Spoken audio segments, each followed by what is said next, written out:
This episode is brought to you by CoolStuffInc.com, the #1 seller of games and gaming accessories. And GatheringMagic.com, the #1 resource for Magic the Gathering news and articles.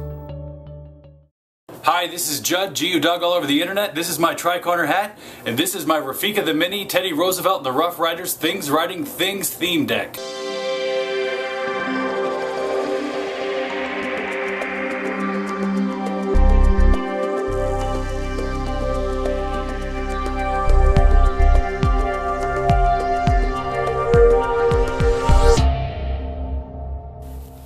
When I'm building an EDH deck, I like to put a lot of restrictions on myself. A lot of dumb restrictions, criteria that limits my card pool. And about a year ago I came up with the idea of Teddy Roosevelt and the Rough Riders. And in order to do that, I just chose card arts that had things writing things in the art. So this is my Rafiq the Mini, Teddy Roosevelt and the Rough Riders deck. Just a quick note, I do have this all sleeved in my Puka Trade sleeves. I got those through the Indiegogo campaign that they had recently. And I asked Eric which deck I should put it in, and he chose this one. People seem to like it quite a bit. I actually wrote an article about it when I was a writer for Commander Cast. So the general on this is Rafiq the Mini. It's from the Vault Legends version of it, because he is riding a lion. Got the giant sword, the little head. Costs 1 green, white, blue. He's got Exalted. And whenever a creature you control attacks alone, it gains double strike until end of turn. Go through the lands here. Got 4 plains, 2 islands, and 2 forests. I got a couple of cards in here that will recur things, and they're actually just lands. The first is Mistveil Plains, lets you put a card in the bottom of your library, and then also Haunted Fengraf, which lets you pay 3, sack it, and return a creature at random from your graveyard to the hand. Other than that, there's no other recursion in this deck. There's not a lot of ramp either, so I got a few cards in here that help you build up some extra mana.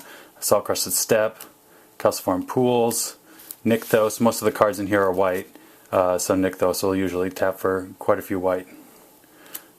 Ancient Tomb, Temple of the False God. And then there's a lot of the creatures in here are also small, so I have ways of pumping them. Opal Palace only pumps Rafiq, but he tends to die a lot, so you're able to actually keep recasting him bigger and bigger. Gavony Township lets you pump all your guys, put +1/+1 counters on them, and Oran-Rief the Vastwood lets you put +1/+1 counters on green creatures when they come into play. I got Rogue's Passage here, since Rafiq the Mini's ability, once you do have a creature attack alone, giving something unblockable is pretty useful. And like I said, since I don't have any recursion in this deck, Moorland Haunt just turns all your guys that end up dying into 1/1 flyers. And then just got some dual lands here, Seaside, or multicolored lands. Seaside Citadel, Command Tower, Wooded Bastion, Selesnya Sanctuary, Temple Garden, Sunpetal Grove, Hallowed Fountain, Glacial Fortress, Azorius Chancery, Mystic Gate, Breeding Pool, Simic Growth Chamber, Stirring Wildwood, Celestial Colonnade. Actually, these are the man lands. Faerie Conclave, Dread Statuary, and Treetop Village. Getting into the deck, there's a strong human and knight theme to it, as a lot of the humans and knight creatures are ones riding horses. This one right here is Seasoned Marshal. It's a 2/2 for 4.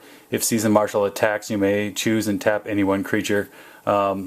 These are kind of all my disruption type effects. There's several of these types of creatures, and I do happen to have all of them in this deck here.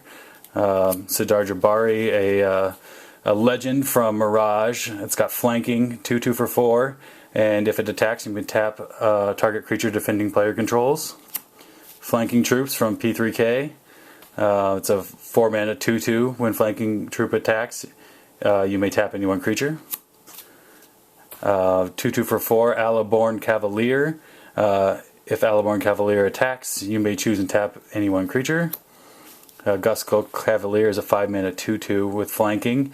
Whenever it attacks, you may tap a creature, and whenever it becomes blocked, you may untap it and remove it from combat. Since most of the creatures in here are actually humans, Riders of Gavony is a pretty useful card. As it comes into play, you can choose a creature type, and human creatures you control gain protection from creatures of that chosen type. So you just name this, and then you can get by whatever you don't want your opponents to block with. Lyev Skyknight, it's a 3/1 flyer for 3. When it comes into the battlefield, detain target non-land permanent. You got Order of the Sacred Torch, it's a 3-mana 2/2, a weird rare from Ice Age. Lets you pay 1 to destroy target black spell. So basically you just counter a black spell by tapping it and paying 1 mana. Got Sunscape Battlemage. It's a 3-mana 2/2. It's also got Kicker for 1 in a green or 2 in a blue. If you pay the 1 in the green, you can destroy target creature with flying. If you pay the 2 in a blue, you get to draw 2 cards. Lightwielder Paladin is a 5-mana 4/4. It's got First Strike, and whenever it deals combat damage to a player, you may exile target black or red permanent that player controls. There's a few P3K cards in here that have guys on horses that I wanted to play, and I actually have them on MTGO because they're super inexpensive, but to own them in paper is quite ridiculous. So I contacted the proxy guy, and he made me these super art ones. This is Sun Chi, Young Conqueror. He's got Horsemanship for a 3/3 for 5, and when Sun Chi Conqueror enters the battlefield, you may return target creature to its owner's hand. You got Sky Hussar, flying, 4/3 for 5. When it comes into play, untap all creatures you control, and you can also forecast it by tapping 2 untapped white or blue creatures you control, revealing it, and then you can draw a card. You got Galepowder Mage. It's riding something. It's half a bird. I'm not sure what, but it is riding something. It's a 3/3 for 4 with flying, and when it attacks, you can remove another target creature from the game, return that card under its owner's control at the end of turn. Archon of Justice, 5-mana 4/4. It's got flying, and when it's put into a graveyard, you can remove target permanent from the game. Pentarch Paladin, it's a 5-mana 3/3 with flanking. When it comes in, you choose a color, and then you can pay 2 white and tap it, and destroy target permanent of the chosen color. Archon of the Triumvirate, it's a 7-mana 4/5 with flying, and whenever it attacks, you can detain 2 non-land permanents your opponents control. You got Frozen Ether here. It's 4-mana enchantment. Artifacts, creatures, and lands your opponents control come into play tapped. Creeping Mold, 4-mana sorcery. Destroy target artifact, land, or enchantment. And now we got some evasion type effects. This is Sun Quan, Lord of Wu, 6-mana 4/4, and he says creatures you control have horsemanship. Levitation, it's a 4-mana enchantment that gives all your creatures flying. Now I got some creatures with evasion. Most of these are going to be either shadow or horsemanship. This is Soltari Crusader. It's a 3-mana 2/1 with shadow, and you pay 1 and a white, and it gets you can pump it +1/+0 until end of turn. Soltari Lancer is a 2/2 for 3. It's got shadow and first strike when it attacks, but that's pretty irrelevant. It's the one counter spell in this deck. It's from Portal 3 Kingdoms. It's called Preemptive Strike. It's 2 mana. It's got a pretty funky wording on here. Play Preemptive Strike only in response to another player playing a creature card. That creature has no effect, and that player puts it into his or her graveyard. Basically just counters a creature. This is another one of the Super Art P3K cards that I had made for me. I know it was in the Commander 2013 product, but I had this one made well before that, and I like it more. So this is, I'm not sure how to pronounce it, Lu Jun, Scholar General. It's horsemanship, 1/3 for 4 mana. Whenever it attacks and deals damage to an opponent, you may draw a card. It's kind of like a thieving magpie. This is another one of those super art ones. Lu Ming, Wu General. It's a 5 mana 4/4 with horsemanship. Then we got Shu Cavalry. It's a 3 mana 2/2 with horsemanship. And now we're getting to just some creatures that are good. This is Student of Warfare. It's a 1 mana 1/1. You can level it up for 1 white. Levels 2 through 6, it's 3/3 first striker. And once you get it to level 7, it's 4/4 double striker. Skyshroud Warbeast. It's a 2 mana star with trample, where star is equal to an opponent that you choose the number of non-basic lands that they control. Mistveil Paladin. It's a green-white for a 2/2. Whenever it attacks, it gets +1/+1 until the end of turn for each untapped creature you control. Knight of the Reliquary. It's 3 mana 2/2. And it gets +1/+1 for each land card in your graveyard, and lets you sacrifice a forest or plains to go and search your library for a land card and put it onto the battlefield. 100-handed one. I recently just put this one in from Theros. It's a 4 mana 3/4 with vigilance, and it's got monstrosity 3 if you pay 6 mana for that. And as long as 100-handed one is monstrous, it has reach and can block an additional 99 creatures each combat. This is Knight Captain of Eos. He's a 5 mana 2/2. When he enters the battlefield, you put 2 1/1 white soldier tokens into play, and he lets you sack soldiers to prevent all combat damage that would be dealt this turn. This is Rune Servant Rider. It's a 4 mana 2/2 with flying, and then hybrid green-white. You can pump him +1/+1 until end of turn. This is Crusading Knight. It's a 4 mana 2/2 pro-black, and it gets +1/+1 for each swamp your opponents control.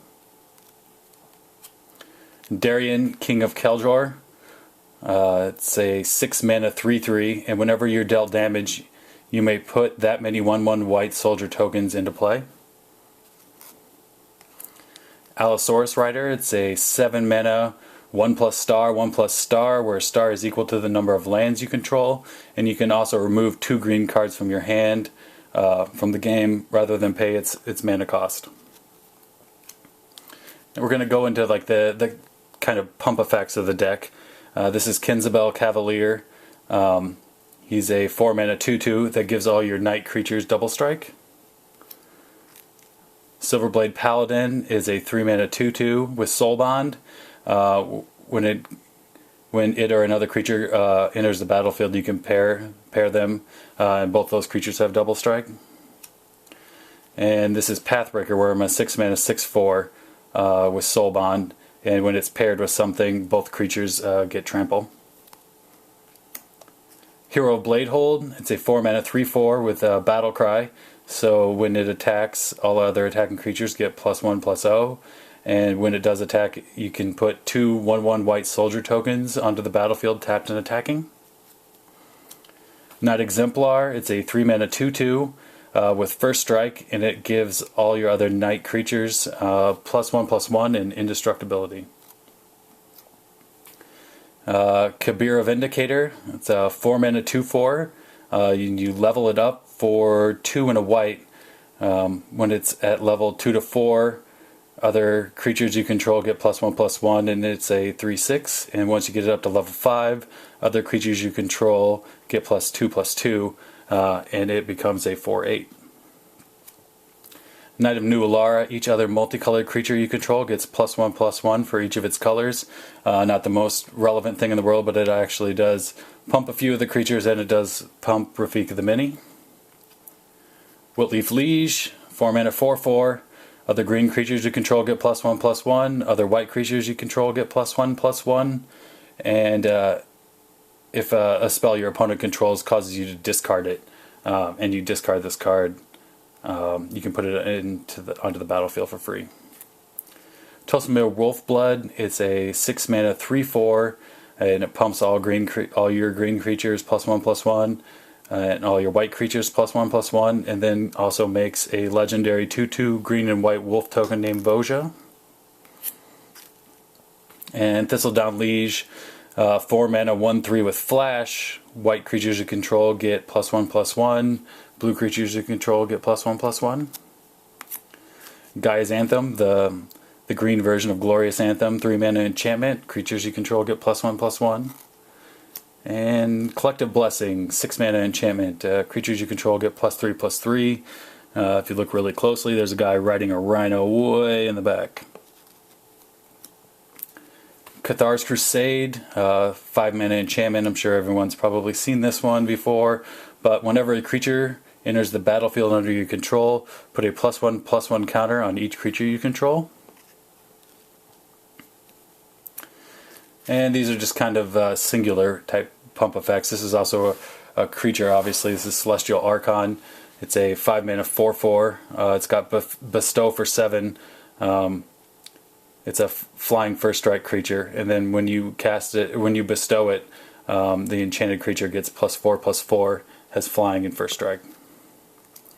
Griffin Guide is a 3 mana aura. Enchanted creature gets +2/+2 in flying, and when the enchanted creature dies, put a 2/2 white Griffin token with flying onto the battlefield.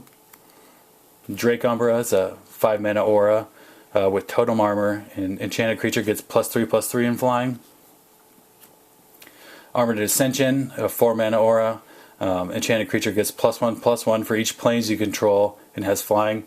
I only have 7 planes in here, but it does provide a little bit of a pump and some evasion. And this is kind of a funky one here, just by the rules of how I built the deck. Gigantiform is a 5 mana aura. It turns the enchanted creature into an 8/8 with trample, and it's got an irrelevant kicker for 4, which lets you search your library for another Gigantiform to put into play, which you can't play. Epic Proportions, 6 mana aura. It's got flash. Enchanted creature gets +5/+5 and has trample. And then finally we have Kanda's Banner. It's a 2 mana equipment. Equips for 2. It can only be attached to a legendary creature. And creatures that share a color with equipped creature gets +1/+1, and creatures that share a creature type with equipped creature gets +1/+1. Since Rafiq is a human knight, he ends up sharing creature type with most of the creatures in this deck. Oh, I guess I have some more pump effects here. This is Scrag Goliath. He's a 9/9 with trample, and you can blood rush him for 7 to give target creature +9/+9 and trample. That pretty much kills with Rafiq of the Many if they don't block him. I've got another super art here, riding the Dilu horse.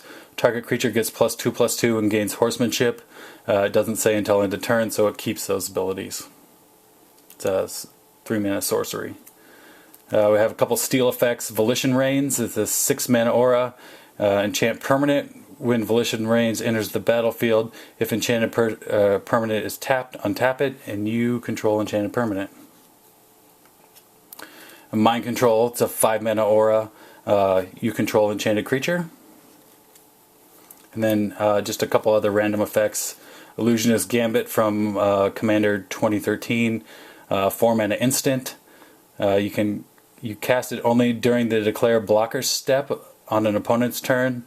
Remove all attacking creatures from combat and untap them. After this phase, there's an additional combat phase.